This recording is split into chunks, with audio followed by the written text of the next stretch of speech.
Estudando, irmãos, o profeta Ageu tem 2 capítulos. E ele trata, primeiro ele trata sobre a exortação ao povo de Deus, aos judeus, a reedificar o templo. Deus levanta Ageu como aquele instrumento para a reedificação do templo. Confronta o povo atende. E aí o Senhor vai mostrar que ele quer fazer algo novo, que a glória do segundo templo vai ser maior do que a do primeiro. E Deus começa a falar nesse livro sobre santidade. E faz alguns questionamentos e diz assim: o que é bom passa naturalmente, a santidade passa naturalmente. E o profeta diz assim: não. O sacerdote diz não. E a impureza, naturalmente. Começa a falar algumas questões. E Ageu, irmão, significa alegria e festejo. Esse é o significado do nome dele: alegria e festejo. Agora imagine você dar más notícias sendo chamado de alegria. Boa notícia todo mundo quer dar, agora má notícia precisa vários cuidados. E o nome de Ageu simboliza isso: alegria, festejo. E ele foi chamado para dar as notícias do Senhor. E são 2 capítulos desse livro, e eu assim pedi a Deus que colocasse em nossos corações, e essa semana de uma forma especial. Eu sempre oro, Senhor, coloca no meu coração a palavra para ministrar ao povo. E essa semana, Senhor, ministra o meu coração, Senhor. Ministra o meu coração. Tem dias assim como ocorre com cada um de nós, parece que você está de pedra, né? Parece que você está de pedra. Assim, por mais que você fica, parece que com uma insensibilidade total, e o Senhor começa a quebrar. E aí, desceu, irmãos, ao meu coração, algumas lições desses 2 capítulos. Eu gostaria de compartilhar com os irmãos. E essa lição, eu creio que é para nós, a começar daqui. E que ao receber essa lição, essas lições trazidas por Ageu, não pensemos assim: o irmão precisa mudar, fulano. Eu preciso mudar. Eu preciso mudar nessa lição. Certamente o Espírito Santo vai falar a mim, a cada um de nós. E esse é o Espírito que nós estávamos orando, que o pastor, que Ben estava orando aqui. Que o Espírito do Senhor se mova entre nós. E na introdução, irmãos, eu gostaria, antes de entrar nas lições, falar sobre alguns antecedentes do contexto histórico de Ageu, que Ageu estava vivendo. Bem, todos nós como cristãos, nós sabemos que Deus, por idolatria, por pecado, levou a nação de Israel, levou os judeus ao exílio. E os profetas sempre batiam. Por causa do pecado do povo, eles seriam levados para o exílio, como uma forma até de Deus depurar, de Deus tratar do povo. E o povo não obedeceu e fora levado para o cativeiro. E o povo estava ali há 70 anos, nesse exílio, nesse cativeiro, sofrendo. Alguns ocuparam seus espaços e prosperaram. Outros tinham no seu desejo a vontade de voltar à sua terra. Mas uma coisa no exílio que Deus não deixou o povo em falta foi ter sempre, mesmo no exílio, um profeta. Uma voz dele dizendo ao povo, mesmo no exílio, do seu compromisso e da aliança que Deus tinha estabelecido com aquele povo, e que um dia retornaria à nação de Israel, à terra de Israel, não a nação, mas a terra de Israel. E todo dia eles eram bombardeados por essa promessa de retorno e de restauração, e o que o Senhor iria fazer na vida deles. Eles estavam distantes da sua terra, longe do seu seu povo do seu lugar de nascimento, mas Deus os confortava, os despertava por essa promessa: não esqueçam que vocês vão voltar para o lugar que eu separei para vocês. Isso ecoava através de Ezequiel, de Jeremias, de Isaías, de vários profetas, no ouvido do povo. Eles são lembrados, irmãos, todos os dias, como eles chegaram ali,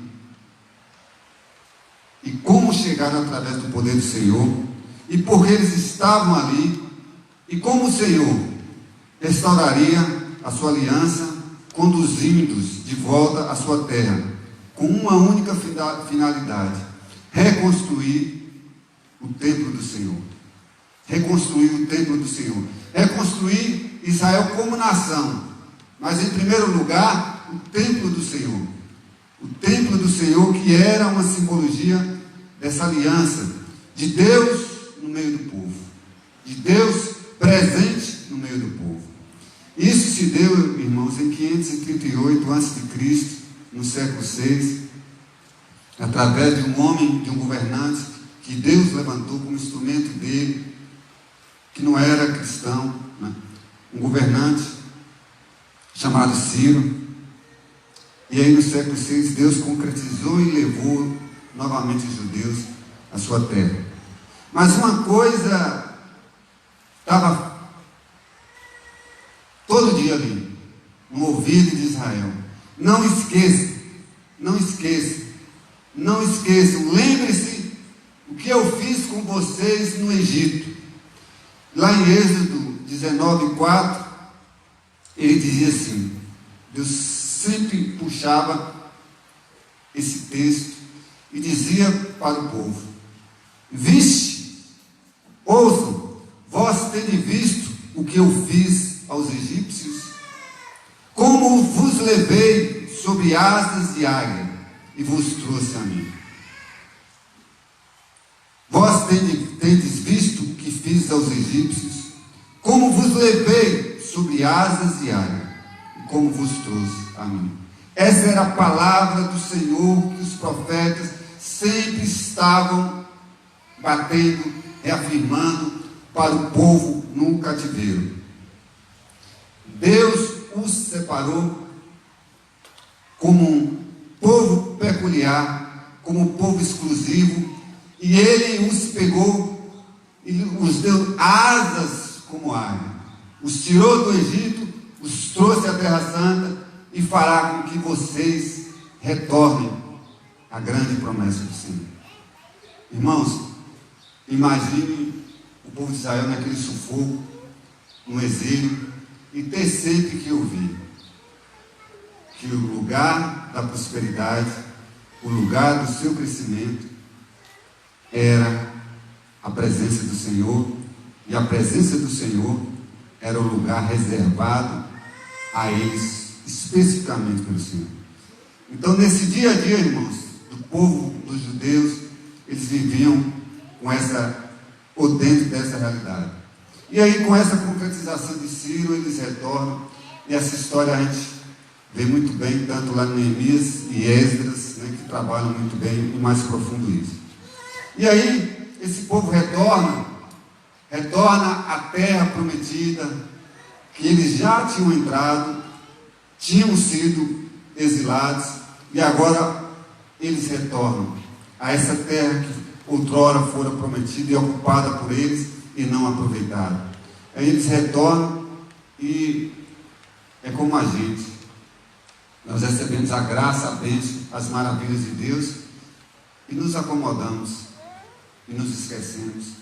O que outrora era maravilhoso para nós, agora se torna assim algo normal, algo que sem tanto valor.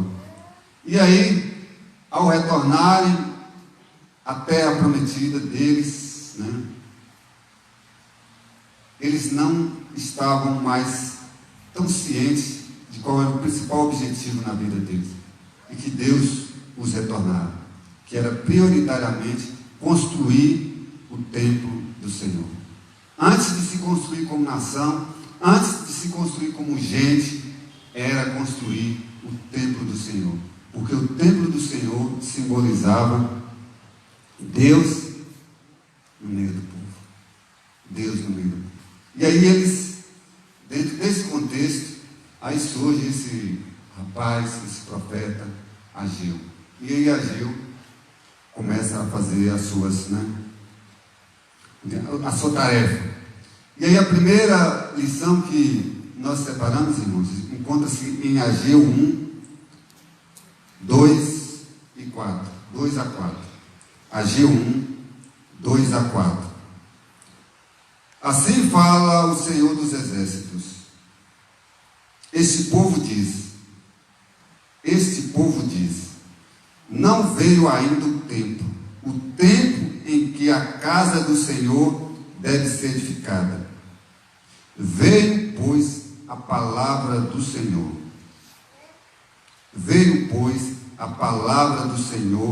Por intermédio do profeta Ageu, dizendo: acaso é tempo de habitar de vós em casas apaineladas, casas luxuosas, enquanto a casa do Senhor permanece em ruínas? Primeira lição, irmãos, que nós tiramos, que independente do lugar onde nós estejamos, que aqui na nossa vida, nós vamos ter sempre a visão do homem e a visão de Deus. A visão do homem e a visão de Deus. Todos nós desejávamos, ou desejamos como cristãos, que o nosso país fosse uma teocracia, como Israel. Que Deus fosse o centro de tudo e todos estivessem debaixo dessa bênção e desse cuidado de Deus. Mas nós, mesmo pensando desse jeito, lembrando que até com Israel, Deus tinha problemas. Porque o problema não é Deus, o problema é o homem. Independente de estar na teocracia, homem é sempre homem. E não é naturalmente o sistema que vai transformar o homem em imagem de Deus. É a relação do homem com Deus. E nós vivemos não uma teocracia, nós vivemos uma democracia. E nessa democracia pressupõe que você pensa de uma forma e eu penso de outra. Existem regras que balizem isso. Por que eu estou pegando esses dois exemplos aqui? Porque se numa teocracia nós temos a visão do homem aparecendo, imagina uma democracia que incentiva a liberdade. O que mais nós temos são opiniões. E nessa visão do homem e visão de Deus, o homem, ele primeiro, eu quero destacar essas três frases. Primeiro, esse povo, essa multidão diz, aqui no primeiro, esse povo, essa multidão diz. Primeiro, se nós vivemos numa realidade em que existe a visão do homem, principalmente como cristãos, nós precisamos ter determinados cuidados, irmãos. Cuidados com o que todo mundo fala, com o que todo mundo faz. Cuidados em decidir conforme as razões dos outros. Cuidados em tomarmos nossas decisões para agradar os outros. Cuidados com falta de avaliações prévias, baseadas nos nossos interesses. E lembrando que quem crucificou Jesus foi a multidão. Jesus, o Barrabás. E a multidão disse: Barrabás. Então nós precisamos ter cuidado e levarmos em conta que existem sempre outros interesses. E esse povo dizia assim: não veio ainda o tempo. Será que nós conhecemos o que está posto diante dos nossos olhos? Será que nós conhecemos toda a realidade, o sol parcialmente. O sol parcialmente. Às vezes eu olho para você está com a cara fechada, eu falo, que pessoa, só olha com a cara fechada, e às vezes você está com dor de cabeça, às vezes alguém está com dor de barriga, segurando, e aí eu olho, isso é um olhar parcial, um olhar muito insignificante. Eu julgo por esse olhar. E assim o homem, essa é a visão do homem. Nós não controlamos o tempo. Como eu disse, nós somos parciais. Nós julgamos conforme nós. E aí no primeiro Ageu dizia assim, não, o homem dizia que não veio ainda o tempo. E o homem dizia ainda, por isso que é questionado pelo profeta, que é tempo de habitar em casas luxuosas e confortáveis. Na Bíblia fala umas fala estocadas, outras forradas, outras casas luxuosas e confortáveis. E aí o profeta começa a colocar diante do povo, né, dizendo o seguinte: vocês estão tão preocupados com a casa de vocês, vocês estão tão preocupados com a opinião dos outros, vocês estão tão preocupados com a visão de vocês, com o tempo de vocês, com o que vocês fazem. O que é prioridade na vida de vocês? O tempo é prioridade na vida de vocês? O tempo simbolizava Deus no meio do povo. Quais são as suas prioridades? Quais são as suas prioridades? Mas quando Ageu começou a questionar isso, irmãos, passei a questionar a minha vida. Falei, meu Deus, quais são as minhas prioridades? Deus está realmente no nosso meio, no meu meio. Ou será que nós temos trocado, como povo, como os judeus naquele momento, o permanente pelo provisório? Andamos sempre nessa dúvida, nessa dicotomia, invertendo as prioridades de Deus. E o profeta começa a questionar isso. Porque na visão do homem, ou de alguns homens que estavam ali, aquele lugar era lugar de sofrimento, de desterro, de abandono. Alguns israelitas já tinham prosperado, crescido, desenvolvido lá na Babilônia. Alguns já estavam com suas vidas definidas. Eu vou voltar para aquele lugar fazer o quê? Não tem nada para mim mais ali. As minhas raízes já todas estão fincadas aqui. Filhos e filhas, netos cresceram e prosperaram. Para que eu vou voltar para lá? Não tem nada mais para mim lá. Eu passei a me lembrar que os nossos pais eram, a maioria, cristãos, as nossas avós, os nossos tios, mas o mundo era outro, Tapetinga era outro, não tinha nada, em Tapetinga não tinha nada, hoje é outro. Antes você não tinha o que fazer para sair de casa, vai para a igreja, não tinha lugar para ir, mas hoje é outro, o mundo é outro. Para quê? Eu vou me entregar à igreja, para quê? Irmãos, ou esses eram os questionamentos que ecoavam, que ecoam de lá até hoje. Para que eu vou retornar? E por isso muitos não quiseram voltar. Por isso muitos não quiseram voltar. Os seus interesses eram mais fortes do que o desejo de voltar. Porque havia a centralidade no coração deles, eram os seus interesses, e não os interesses do Senhor. E o que aquela terra, teria a oferecer para eles? Essa era a visão do homem ali. Eu não esqueço, irmãos, quando eu era pequeno, eu não cresci muito, mas eu era bem pequeno, eu não esqueço nunca. Minha tia, ela me pegava pela mão morava até na rua Potiraguá, minha avó morava lá, e uma das poucas coisas que eu me lembro é que ela me pegava pela mão e me levava para a igreja, era pertinho, e me levava. E minha mãe falava para mim ir para a igreja, eu gostava de jogar bola, saltava a janela no domingo cedo e ia jogar bola, só voltava meio-dia. E minha mãe saía nos campos atrás de mim, quando me encontrava, pegava, fazia tomar banho e ir para a igreja. E quando eu chegava na igreja, eu fui adolescente, eu não estava nem lembrando mais disso, e o pastor olhava para mim, naquele tempo, irmãos, naquele tempo, eu tinha o cabelo bem uriçado, ficava assim, naquele tempo, bem uriçado. E aí, irmãos, quando o pastor olhava para mim, sabe o que ele falava?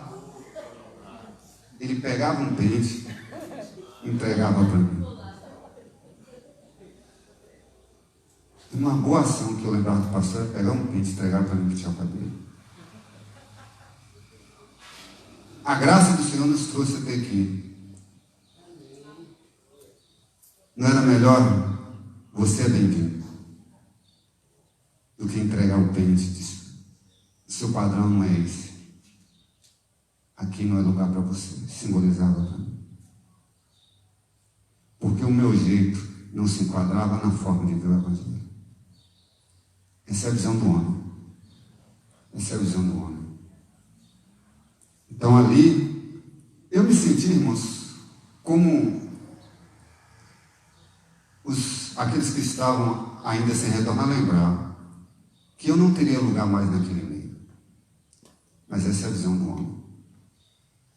Mas paralelo a essa visão do homem, irmãos, nós vivemos com a visão de Deus. Sempre com a visão de Deus. Com a visão de Deus, Deus olha para o povo ali e diz o seguinte: o seu retorno é um propósito meu.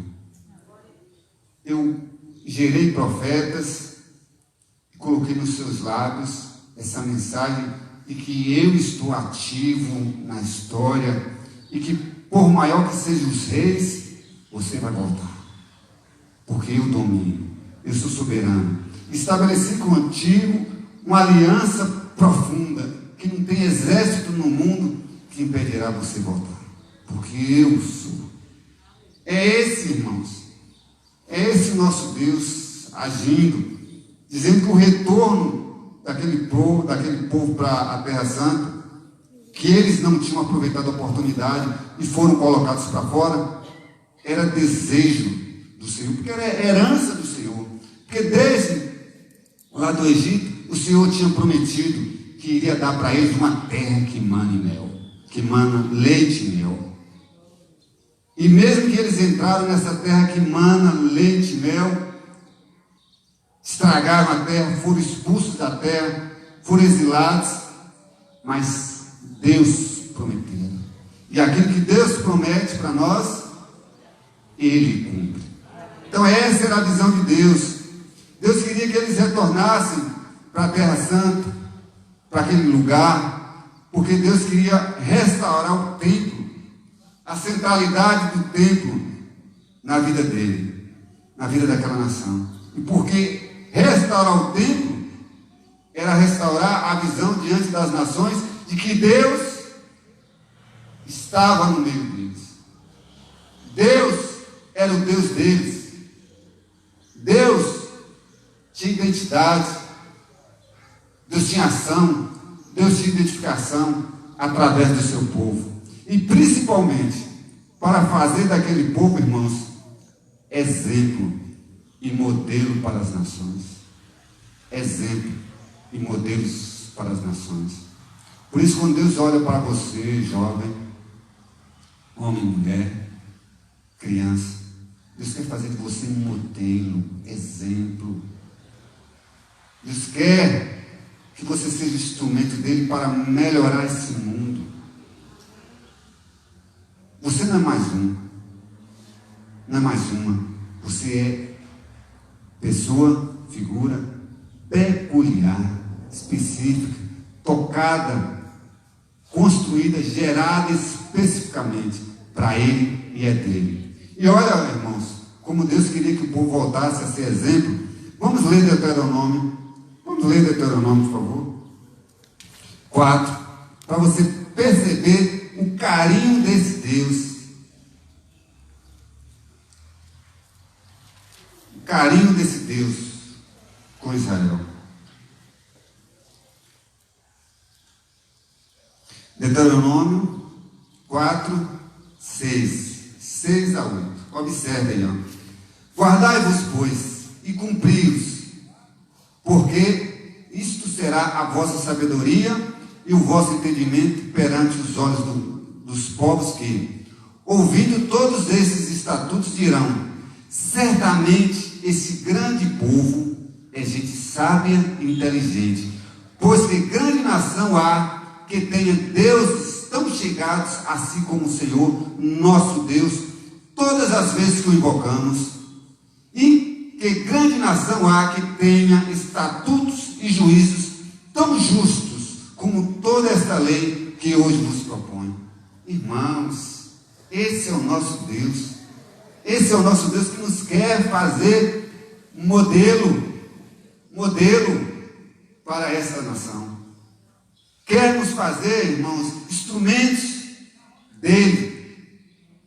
E por isso, irmãos, dentro da realidade que nós vivemos, entre a visão do homem e a visão de Deus, é preciso que nós tenhamos essa sintonia, tenhamos essa convicção de que a palavra do Senhor precisa ser ecoada dia e noite nos nossos corações, para nós não esquecermos, não estarmos apercebidos e nos colocarmos em sintonia com a visão de Deus para esse tempo. Porque as nossas orações viraram, irmãos: Senhor, eu preciso disso. Senhor, eu preciso daquilo. Senhor, eu preciso daquilo outro. Nosso Deus virou o supermercado, o shopping center. Porque as nossas orações, irmãos, elas precisam voltar a ser orações: Senhor, qual a tua vontade para as nossas vidas? Qual a tua vontade para a nossa cidade? Qual a tua vontade para a nossa nação? Qual o teu propósito? Qual o teu plano? Porque nós, irmãos, estamos tão envoltos no que nós precisamos, e todo dia lança uma calça, todo dia lança uma blusa, todo dia lança um carro, todo dia lança a moda e bate na porta, uma televisão diferente, um computador com outro modelo, e nós somos arrastados, e nós queremos, e nós estamos orando a Deus para que Deus nos dê a condição de ter isso, de ter aquilo outro, e nos esquecemos de que? Qual, Senhor, a tua vontade, teu propósito para as nossas vidas nessa nação? Porque a tua vontade, ela está sobre tudo e sobre todos. E por isso, irmãos, que a primeira coisa que Ageu questiona ali, instrumento de Deus, é: quais são as suas prioridades? Quais são as prioridades dos seus desejos? Porque nessa terra onde tem forte a vontade do homem, onde tem forte os desejos do homem, existe a minha vontade, e eu te separei para isso. E é isso que o profeta faz. Qual é a tua prioridade? Qual é os teus desejos para quem? Quando você olha para o jovem e você tira o pente e diz: pentei o cabelo, que jovem você está formando?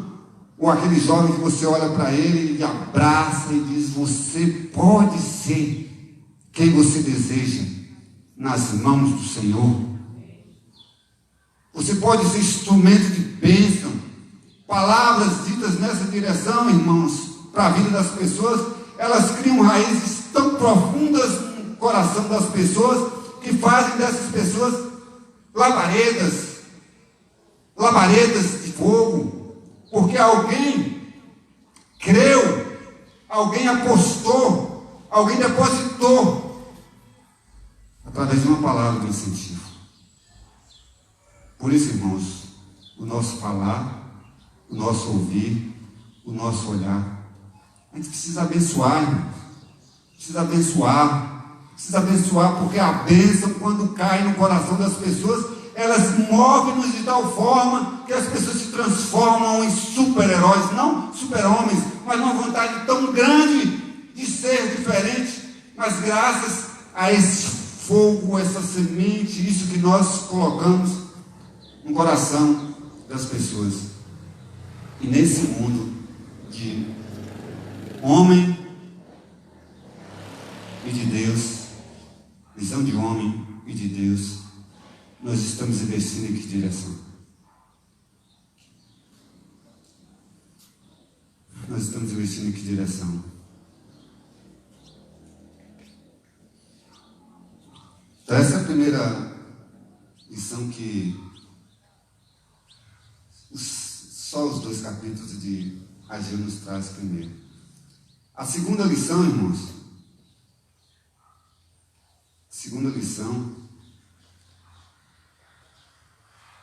antes da segunda lição, amém?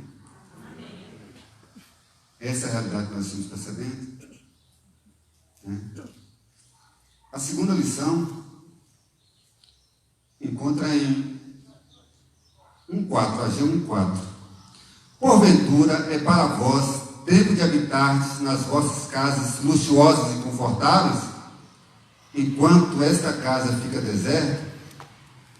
Porventura é para vós tempo de habitardes nas vossas casas luxuosas e confortáveis, enquanto esta casa fica deserta?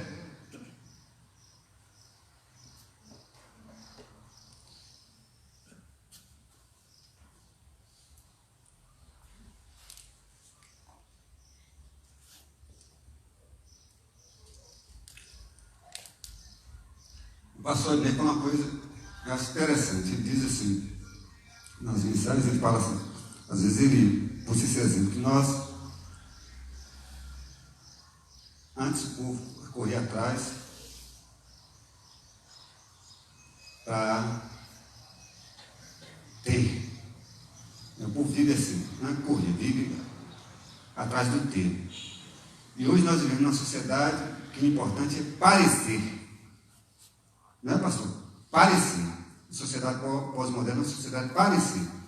Não importa se que você não tem. Você tem que parecer ter. Esse é o poder. Você chega lá, você pode não ter nada. Você precisa parecer. Você já é uma visão ilusória. Mas não importa. Você mostra que você tem, mesmo não tem. Eu falo muito sobre isso.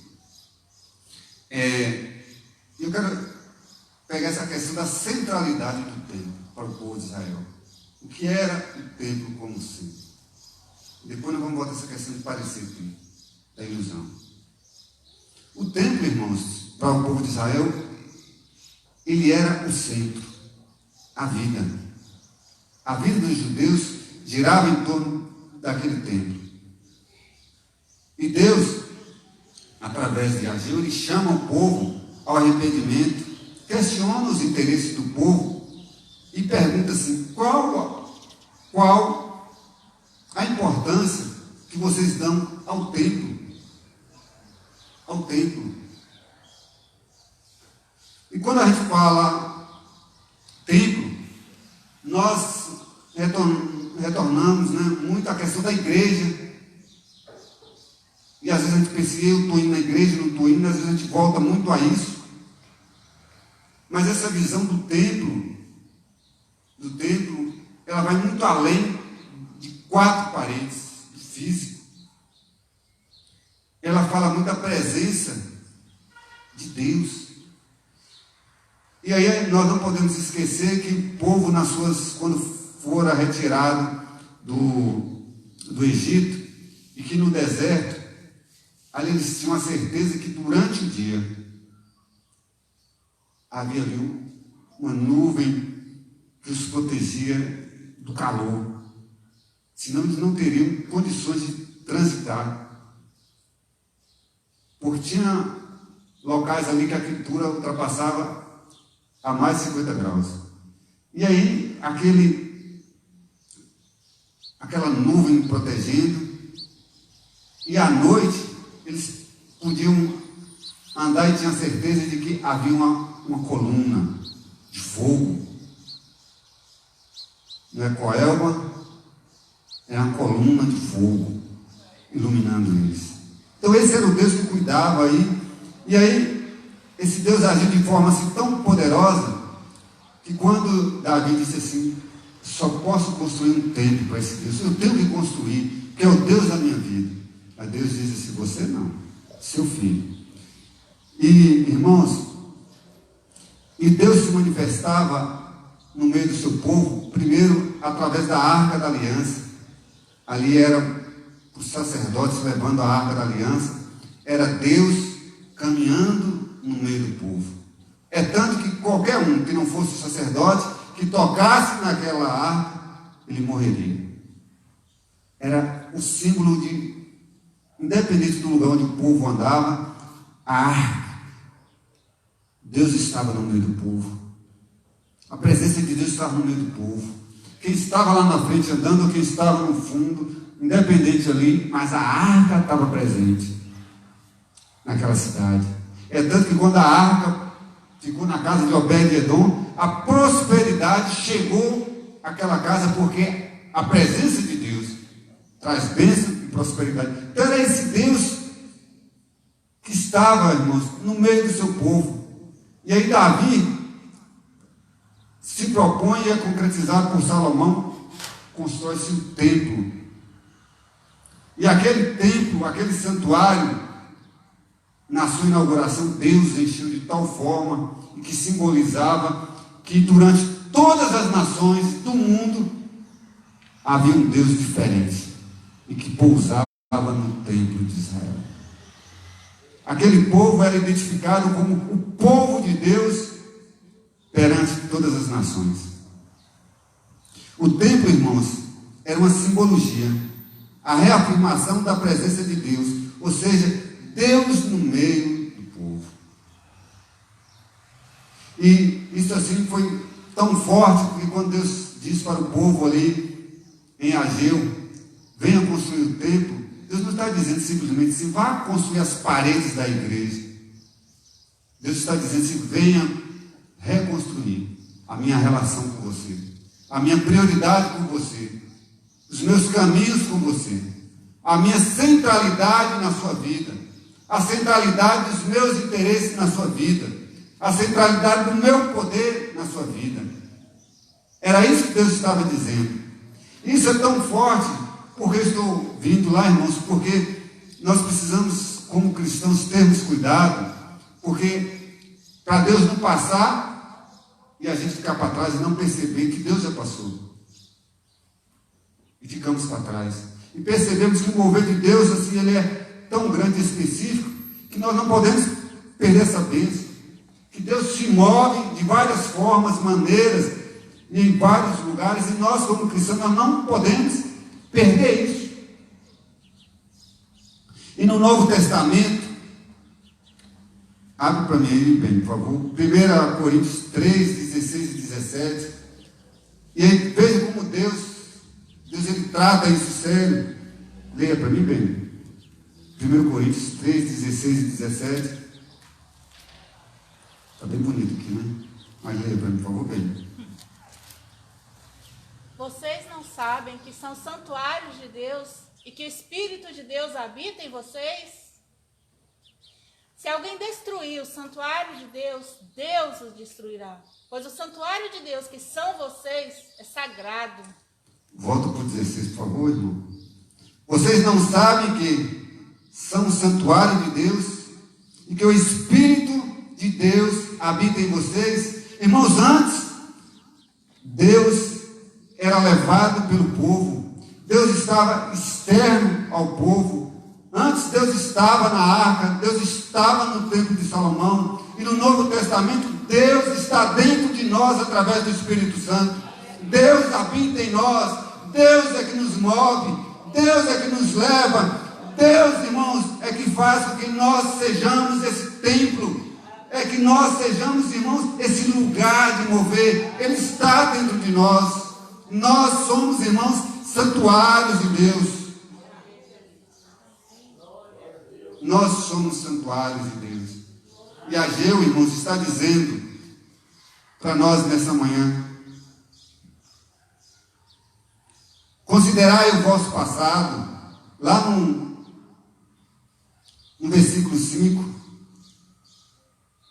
Considerai o vosso passado, 1:5, por favor. Considerai o vosso passado.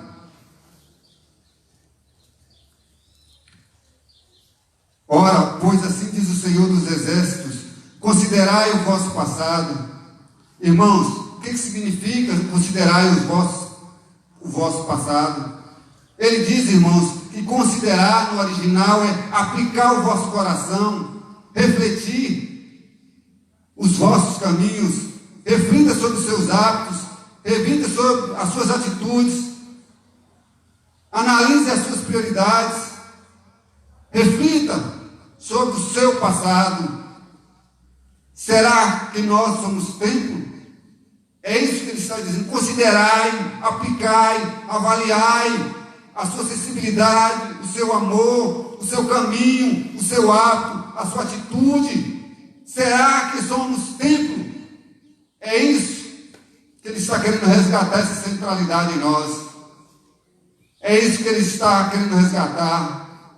Porque, irmãos, quando nós resgatamos, ou quando nós somos resgatados, ou quando a centralidade do Senhor é resgatada nas nossas vidas, qualquer oferta que o mundo nos ofereça, ela não tem o valor que o Senhor tem para nós, porque a nossa centralidade é o Senhor.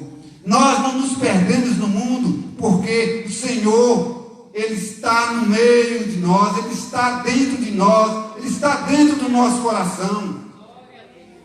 E é isso, irmãos, que Deus quer restaurar através do profeta Ageu ao povo. Primeiro a arca, o templo de Salomão, e aí esse andar histórico, hoje ele está dentro de nós. Dentro de nós. Antes nós não podíamos, com exceção dos sacerdotes, tocar na arca. Nós não podíamos entrar no templo. O santo dos santos só era inatingível, só os sacerdotes. Mas esse Espírito divino, esse Deus de misericórdia, através do Espírito Santo, ele transcendeu, está dentro de nós. E aí, eu me pergunto, irmãos, aonde está a centralidade do templo nas nossas vidas? Onde está a centralidade do templo nas nossas vidas? Vou dar um exemplo aqui. João 3:4. Eu quero dizer, irmãos, que quem encontra Jesus anda por outro caminho. Quem encontra Jesus anda por outro caminho. E observe que eu estava lendo essa parte, e eu sempre tinha uma palavra, uma frase que estava ecoada na minha mente, assim, ó, ecoando. Quando Jesus dizia sempre para as pessoas assim: vá e não peques mais. Vá e não peques mais. Vá e não peques mais. Eu fico olhando, irmãos, quando nós chegamos diante de Deus quebrados, frustrados, decepcionados, entendeu? Cheios de gosto, aprontando, com os pecados sobre os nossos ombros, e nos colocamos diante de Deus, e que o Senhor coloca as suas mãos sobre a nossa cabeça e diz assim, ó: vá e não peques mais. E quando a gente mesmo levantando e saindo, e o inimigo e o diabo na nossa mente dizendo: você fez isso, você fez aquilo, você fez. Quando você olha para Deus e Deus diz assim: vá e não peques mais, porque o meu sangue, o sangue do Cordeiro, passou sobre a sua vida. Você não deve nada. Você não deve nada. Irmãos, essa é a centralidade do tempo das nossas vidas.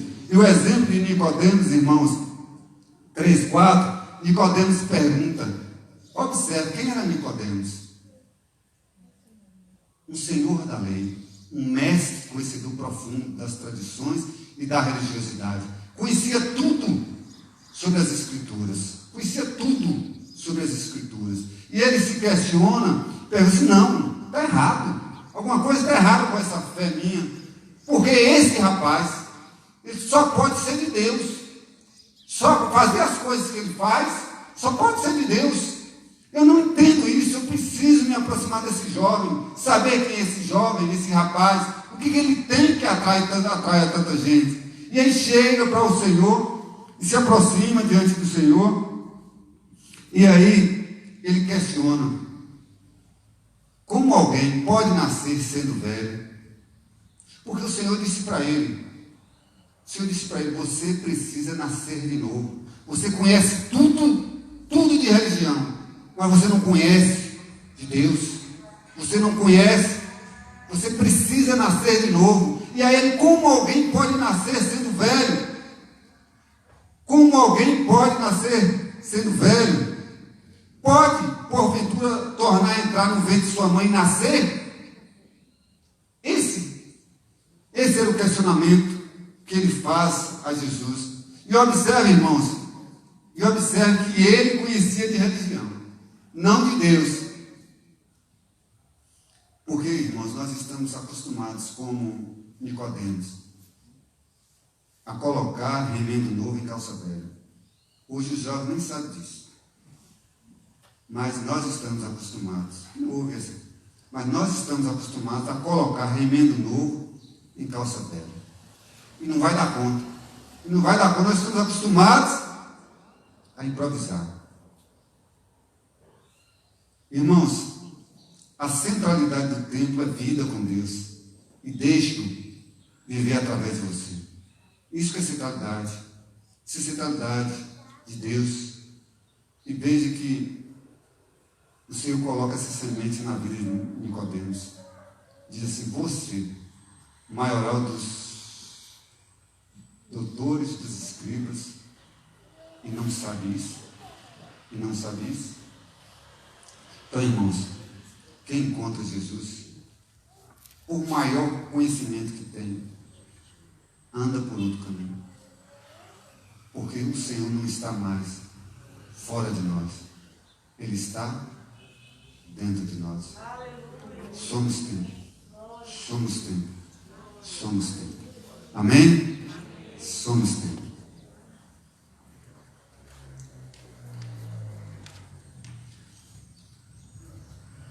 Meu irmão, a terceira lição, ela se encontra em Ageu 1:7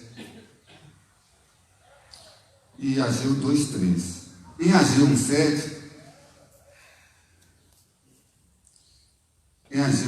diz o seguinte: assim diz o Senhor dos Exércitos, vejam aonde os seus caminhos o levaram. Vejam aonde os seus caminhos o levaram. E Ageu 2:3,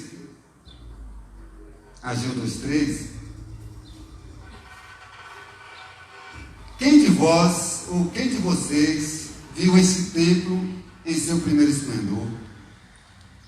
Comparado com ele, não é como nada o que vocês veem agora.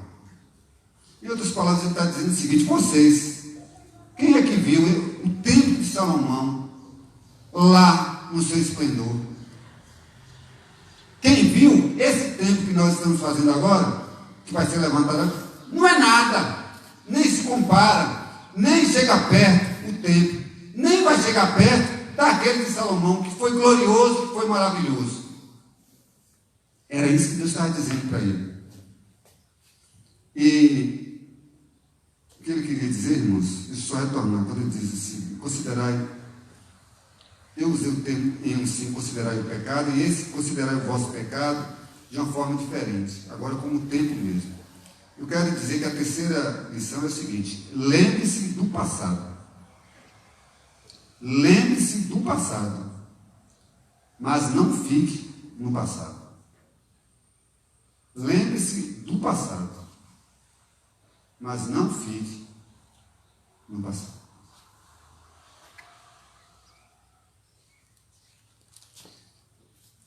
O profeta diz: considere o vosso passado, reflita, analise, mas não fique preso a ele.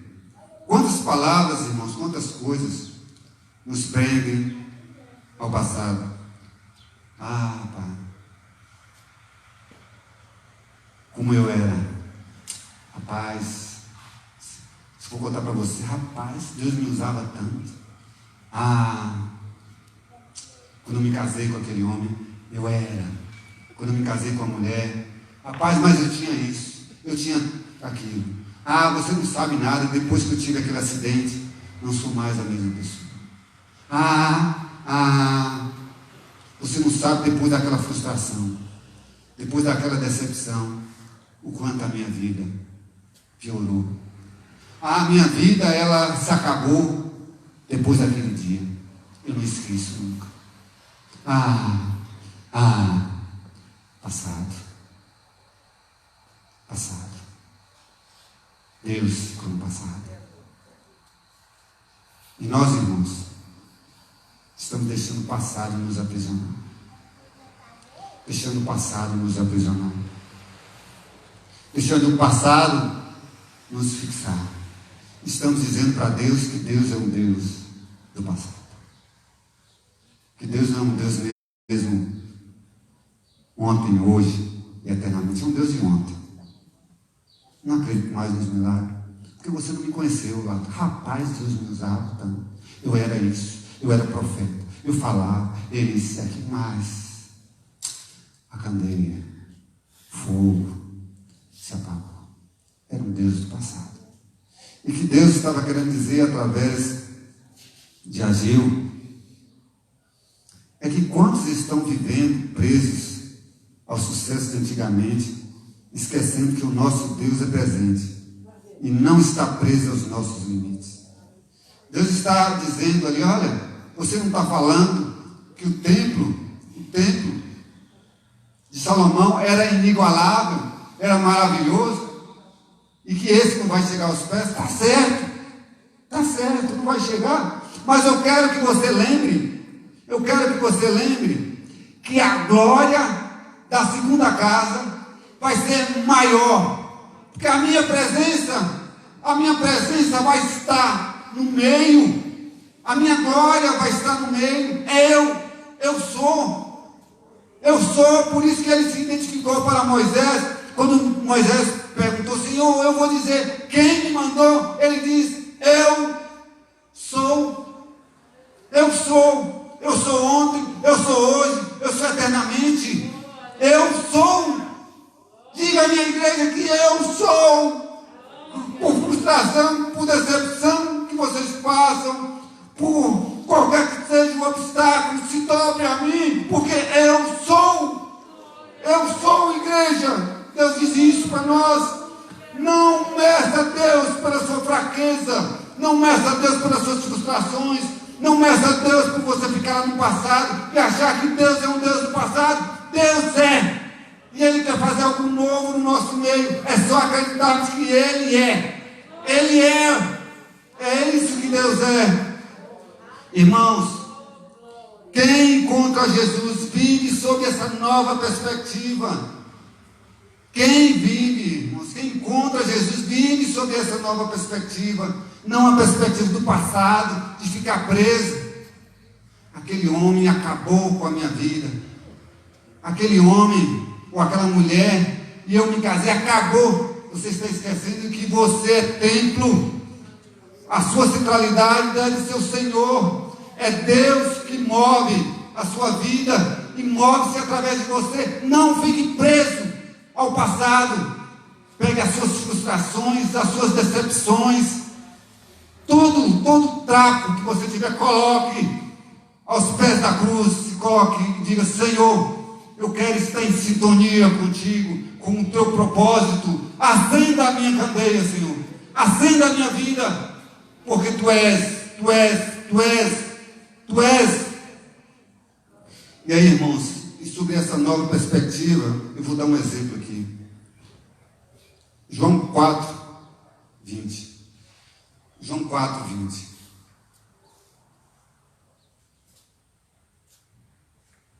João 4, 20. O Senhor se encontra com a mulher samaritana, e quando eles voltaram para a terra, depois do exílio, eles encontram os samaritanos, uma mistura Então, os samaritanos e judeus começaram a brigar desde aquela época. Porque os samaritanos se achavam donos da terra, que não tinha ninguém, e os judeus afirmavam que a terra era deles e se tornaram inimigos mortais. Nem se cumprimentavam, nem se conversavam, entendeu? E aí, Jesus se encontra a samaritana e pede água. Aí ela diz, né, todos nós conhecemos, como é que você é judeu? Como é que você tem a vergonha na cara? Como é que você vai conversar comigo? Você sabe que a gente não conversa? Você sabe que a gente não conversa? Você sabe que os nossos povos são inimigos? Você sabe disso? Deixa eu só destacar uma coisa aqui. Não sabe disso? E aí,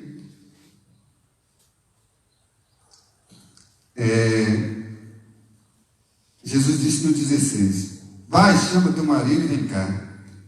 E a mulher disse, não tenho marido, replicou-lhe Jesus. Aí replicou-lhe Jesus, dissesse, não tenho marido, porque 5 maridos já tivesse, e esse agora tens, não é teu marido. E se dissesse com verdade. E a mulher no 19 disse, vejo que tu és profeta. É a partir disso, no 4:20. Vejo que tu és profeta. Irmãos, olha o que a mulher pergunta para Jesus.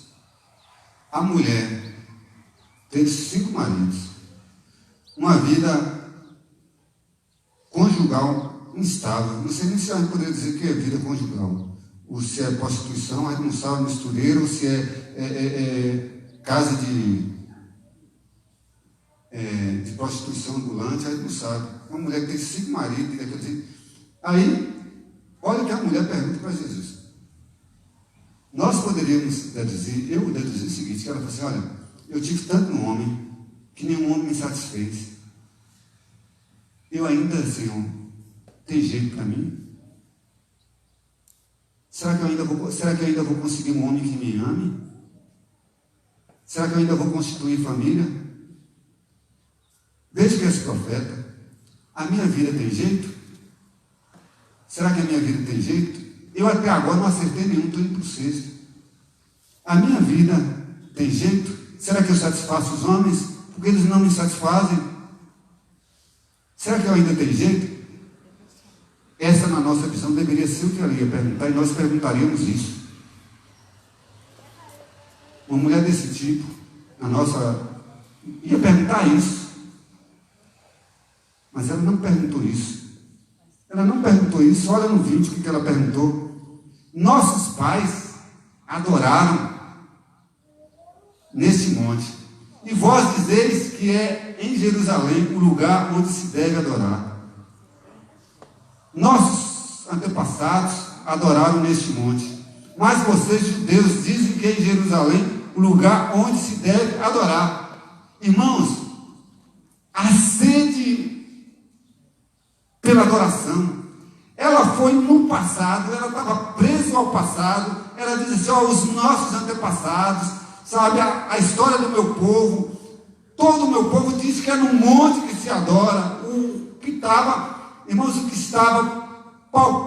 palpitando no coração dela era adoração, era se encontrar com Deus, era se encontrar com o templo da vida dela. O que eu quero dizer, irmãos, que por maiores que sejam os problemas, se nós não estivermos sintonizados com Deus, ou se nós não formos templo, não adianta perguntar sobre vida conjugal, não adianta perguntar sobre vida financeira, não adianta perguntar sobre relação profissional. Primeiro, o templo precisa estar ajustado na nossa vida. O templo tem que estar ajustado na nossa vida. Olha, irmãos, ela estava presa ao passado, às brigas, às disputas familiares e religiosas. O padrão dela já estava pré-estabelecido.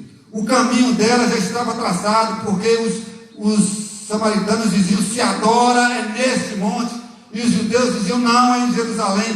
E para ela, o caminho já estava traçado, é no monte, o lugar já estava estabelecido, é no monte.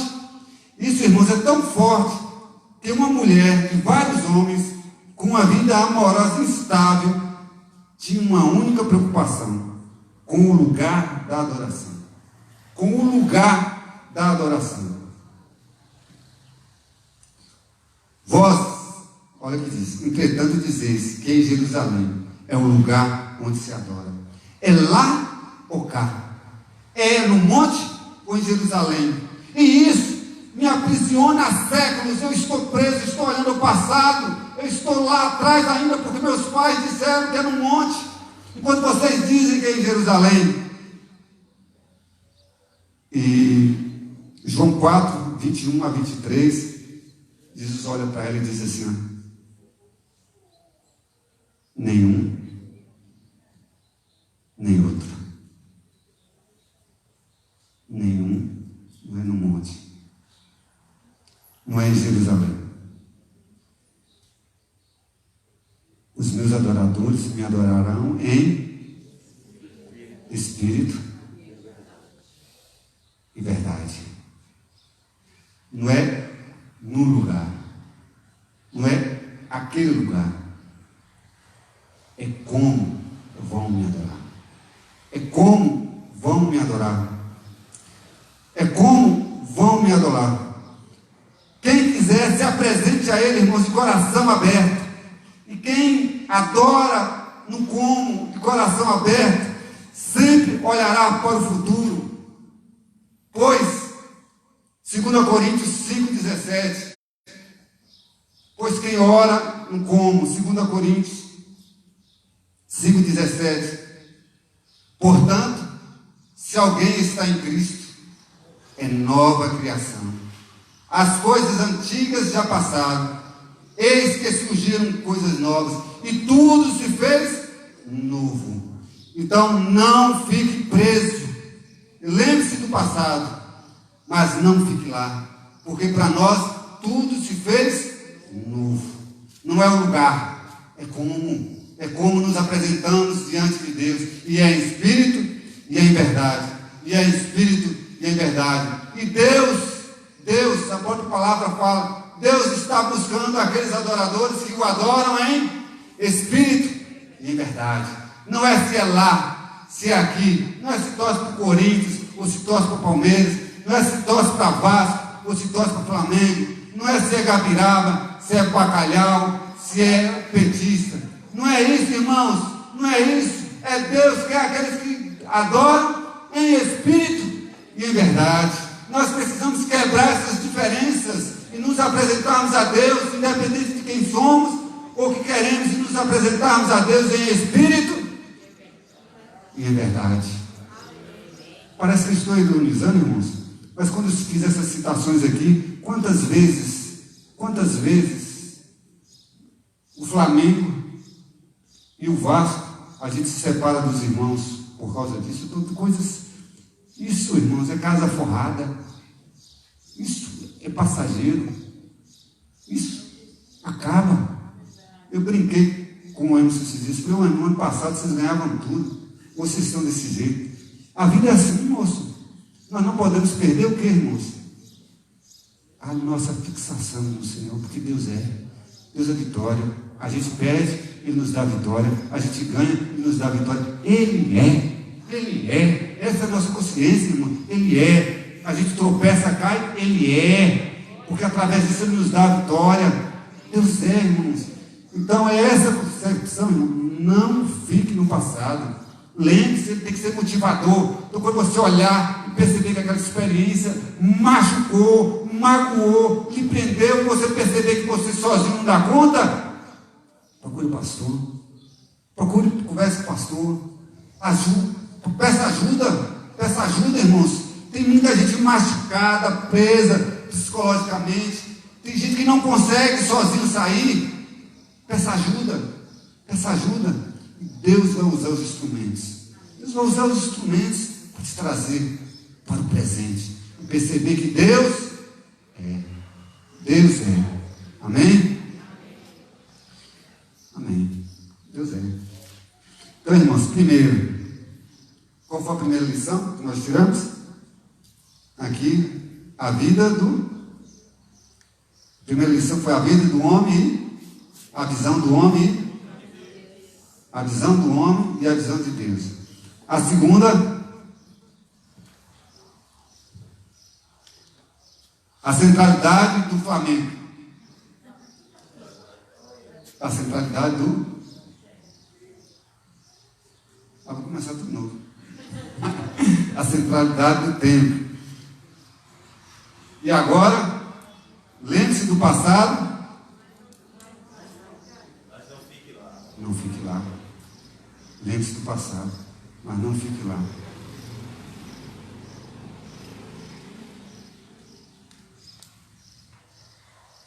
E agora vamos fechar, irmãos. O quarto. Qual a quarta lição aqui? A quarta lição está em Ageu 2, 4 a 9, mas a glória da segunda casa será maior do que a primeira.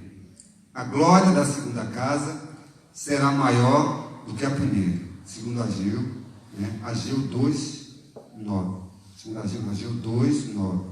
A glória desta última casa será maior do que a primeira, diz o Senhor dos Exércitos, e nesse lugar darei a paz, diz o Senhor dos Exércitos.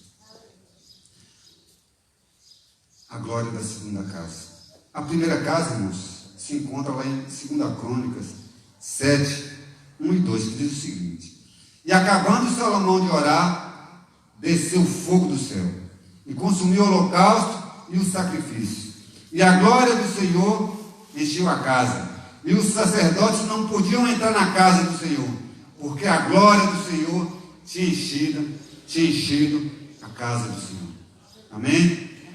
Fica olhando assim, às vezes a gente encontra determinadas pessoas, meu Deus, eu aquela pessoa, eu não estou aguentando não, meu Deus, olha bem ela, meu Deus do céu, olha fulano, vamos passar, não deu tempo de passar por outro passeio, meu Deus. E quem dera, irmãos, que nos encontrássemos assim, vem bênção para mim. Oh, meu Deus, eu vou dar um abraço porque vem bênção para mim.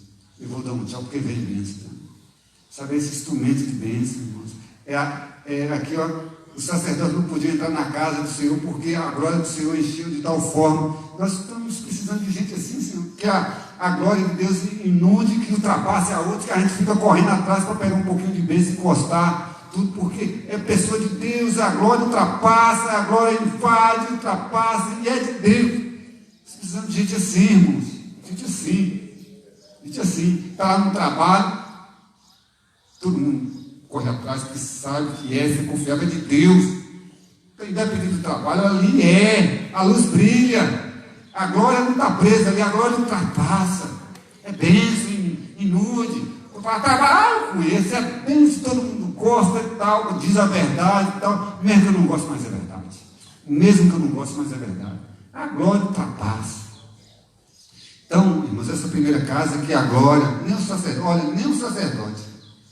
Olha o sacerdote que representa Deus diante do povo e o povo diante de Deus. Nem o sacerdote podia entrar na casa. Tal glória era do Senhor. Imagine isso. Aí, essa era a primeira casa. E a segunda casa, vamos ler aqui do Ageu 2, do 4 a 9. Observe que é a segunda casa. Ora, 4. Pois, esforça-te. Ele diz, né? Esforça-te. Ali diz coragem. Aqui ele diz esforça-te, Zorobabel, diz o Senhor. Esforça-te, coragem, Josué, filho de Josadac, sumo sacerdote. Esforça-te, coragem, todo o povo da terra, diz o Senhor. E trabalhai, porque eu sou convosco. Porque eu sou convosco, diz o Senhor dos Exércitos. 5.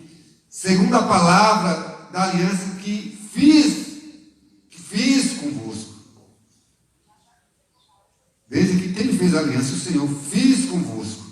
Quando saístes do Egito, o meu espírito permanece no meio de vós. Não temais. Observa, irmãos, a palavra de Deus é a palavra de ânimo, sabe, de disposição, uma palavra assim de fortaleza. Você não está só, eu estou com você, eu garanto, vai lá, eu garanto. Olha, Deus é assim, não é aquele que empurra a gente para lá. Não, eu vou, vai, olha como é que esse Deus é, entendeu?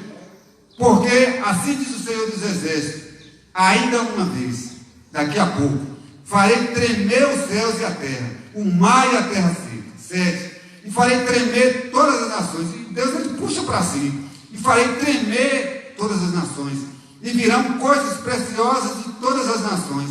E encherei esta casa de glória, diz o Senhor. Minha é a prata, e meu é o ouro, diz o Senhor dos Exércitos. 9. A glória desta última casa será maior do que a da primeira, diz o Senhor dos Exércitos. E nesse lugar darei a paz, diz o Senhor dos Exércitos. Por quê, irmãos? Porque a glória dessa segunda casa será maior do que a primeira. Porque é Deus que faz. Porque é Deus que faz. Porque é Ele, Deus presente, que faz. Não são as circunstâncias, não são o tempo, não é a idade, não é a condição social, não é a condição financeira. É Deus que faz. Porque tudo é dele. Porque tudo é dele. Porque tudo é dele. E na nossa jornada, irmãos, infelizmente na nossa jornada, esquecemos de que Deus. Esquecemos de Deus. Esquecemos também que Deus faz. E colocamos os nossos olhos nas coisas. As coisas, irmãos, vão se tornando mais importantes para nós do que Deus.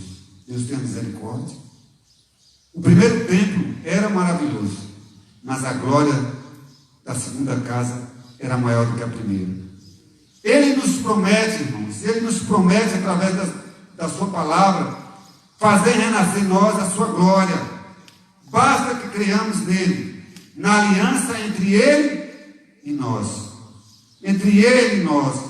A tua glória, Senhor, a tua restauração sobre a minha vida, sobre a nossa vida, tenho certeza que será inigualável, porque tu és o mesmo Deus. Eu quero que você diga assim, irmãos, diga assim comigo, irmãos: Senhor, a tua glória, diga aí, irmãos, a tua restauração sobre a minha vida será inigualável, infindável, porque tu és o meu Deus, que é o mesmo Deus de ontem, de hoje e eternamente. Ele é o Deus presente. Ele é o Deus presente. Por isso, a glória da segunda casa, da minha casa, da sua casa, da nossa vida, será maior do que a primeira, porque Ele é Deus e Ele garantiu isso. Creia, irmãos. Amém. Creia, irmãos. Amém. E para fechar, irmãos, Efésios 3, 20. Vamos fechar. Está na hora, né, bem? Vamos fechar. Efésios 3, 20. Vamos ficar em pé, vamos ler todos juntos. Vou ler aqui. Fica em pé, eu quero que você se aproprie dessa palavra. Se aproprie dessa palavra. Templo. Se aproprie dessa palavra. Templo. Vamos juntos? Aquele que é capaz de fazer infinitamente mais do que tudo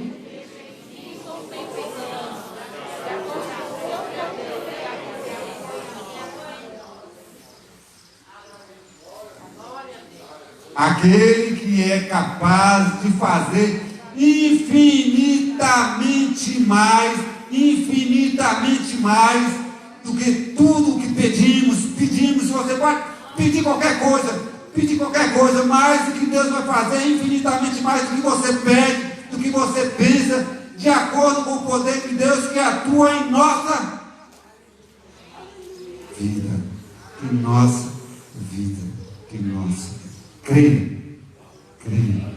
Creia. Vamos fechar os nossos olhos. Creia. Chega aqui, pastor, vamos orar. Creia. Pastor, vai orar. Feche os seus olhos, se aproprie, irmãos. Se aproprie, se é tempo. O poder está à sua disposição. Deus, em nome de Jesus, a tua palavra foi ministrada, Senhor. Tu é a prata, teu ouro, tuas são as vidas, as nossas vidas pertencem a ti, Deus. Tudo pertence a ti, Pai. o que cada um aqui é e tem, veio de Ti, é de toda a honra, toda a glória, todo o louvor.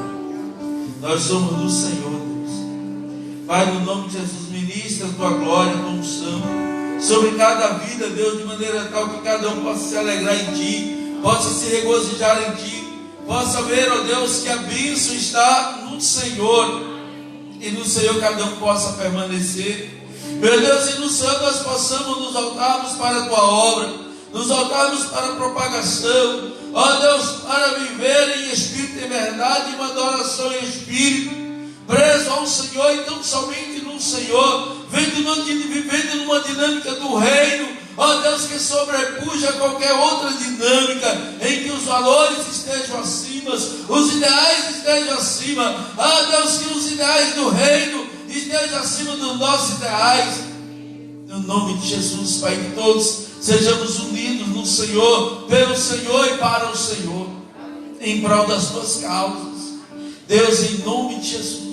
Obrigado por esta manhã, obrigado pela Tua palavra, Deus, que cada um de nós sejamos pelo Teu Espírito envolvido, comprometido, ó Deus, para que possamos cuidarmos da Tua obra, e que não de nós vamos buscar o nosso interesse, ó Deus, em entrar, ó Deus, em questões, ó Senhor, que nos divide, mas naquela que nos une, Pai, estarmos, Pai, presos nos Teus ideais, e juntos, Pai, cuidarmos da Tua obra, ser, ó Deus, com a Tua casa, este tempo físico, ó Deus, que tem a sua importância, não tanto quanto o nosso corpo, que é a Tua casa, a Tua morada, mas também, ó Deus, tem a sua importância, tem o seu simbolismo, e que nós possamos, ó Pai, aqui nos reunir para aprender mais de Ti a cada dia. Obrigado, Deus, por esta manhã, obrigado pelos lares, ó Deus, que cultuaram a Ti conosco nesta manhã, abençoa cada lar, cada vida que recebeu a Tua palavra, Deus, que sejam por Ti edificados, fortalecidos, aqueles que estavam enfraquecidos. Este povo, ó Deus, foram egoístas, eles foram cuidar daquilo que era seus, e não da Tua casa, que tinha um valor, que tinha uma representação, um simbolismo, uma importância, trabalhavam muito, colhiam pouco, pois não entendiam que vinha de Ti a riqueza vem de Ti, ó Deus, Tu és o dono do ouro, da prata, a nossa maior riqueza é o Senhor, não são as coisas, não é o saber, a sabedoria do homem terrena, meu Deus, ela passa, mas a sabedoria do Senhor permanece para sempre. Deus, nós queremos nos enriquecermos de Ti, ó Deus, Tu és a nossa riqueza, ó Deus, faz de nós, Pai, uma igreja que seja uma expressão do Senhor, vai das nossas vidas, Pai, uma vida que seja a expressão da Tua vida, vai do nosso ser, Deus, uma expressão do Teu ser, em nome de Jesus. Continua abençoando o Molesto, a casa, a Mariene, o Adam. Deus, continua abençoando cada lar, cada família que em casa ou aqui se faz representar a Tua palavra nesta manhã. Abençoa Itapetinga, abençoa a Bahia, abençoa o Brasil, Deus, abençoa as Suas nações que todas sofreram com o Covid. Pai, abençoa as nações. Quando os homens intentavam um governo, quando os homens intentavam um propósito único, ó Deus, com a visão globalista, pensando que eles podiam fazer, o Senhor, Deus, tem o seu jeito de fazer, o Senhor tem um jeito de trabalhar, o Senhor tem um jeito, seu jeito de expurgar-nos, de tratar conosco, e quem tem o domínio é o Senhor, não são os homens. Quem tem o domínio é o Senhor. Deus só tirou o seu povo de um cativeiro, libertando-os de um poderio, e eles estavam se aprisionando em si mesmos, pelo seu egoísmo. Pai, não deixe que nenhum de nós devamos nos aprisionar em nós mesmos, ó Deus, e nem tão pouco, ó Deus, sermos capturados por outros, mas que tão somente o Teu Espírito, ó Deus, sopre sobre as nossas vidas, e nos conduza, Pai, na santidade, no amor, no centro da Tua vontade, na centralidade do Senhor, pelo Senhor e para o Senhor, no nome de Jesus, amém.